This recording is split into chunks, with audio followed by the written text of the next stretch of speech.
که شهر رمضانات مردم گناه معاف مبله جا چونی گوهاتی کاشتگن نگوشه ساعت سعی گوشه مغربا رنده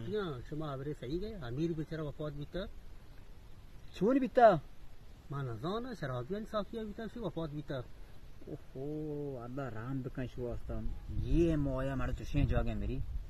اللہ ہوا آخرتی یوسن کن بلے انوار عبره زانه بیچار کے کھیاں وفات بھی اما آپ بلے مسجد تو کا نگبات یا اوه نگبات والله ہمیشہ برکات چشین جان وفات کنم الله رحم بکن امیر جان واسطا اره شما چه واسطه قضاوت کنه شما دوی بچا امیر الروشتا شرابیان ساکیا آن نصیحت کتگا که یہ شرابا ویل دے سوچے دا امیر جایا وفات بھی بازدا اور مکہ کیا شتا مسیح تا دوزیا که امودا وفات بھی شما آگ چمانه منی دستبندی گو شما که اگلا چما کشه برتی سرگ توکا هر کسا ریش پره اور مومنی نہیں ہر کا چالاکی کا اور چاپلوسی نہیں اور ہر کا کندی ہوں بیگم نہیں لاتی غذاوت مبتی مردم جہنما بار تو سرکا شما کوشش کنے یہ مبارکی مایا مبتی غذاوت مکنے او سربرا مچارے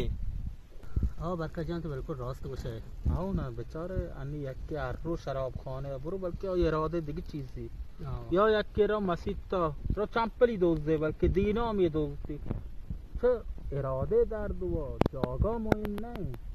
اور رمضان ماه بی جایی قضاوت کنیم ہمشی اصلا یہ مبارکی مایا شما برو ذکری کنه عبادتی کنه نشتگی پلانی بهشت پلانی جانب شما دستان بهشت جهنم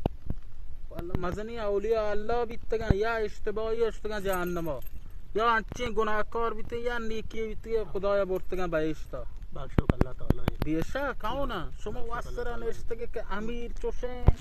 الله چی بکن تو آگوشی کیان ایک باتی شما یا بری بچاره چی واسطه شدگن یه جایا شما مبتی غذاوت دیکھ پری مکنه گوشت در عارف چیز کن واجب اور پا گوشت داشتی حال یہ نہیں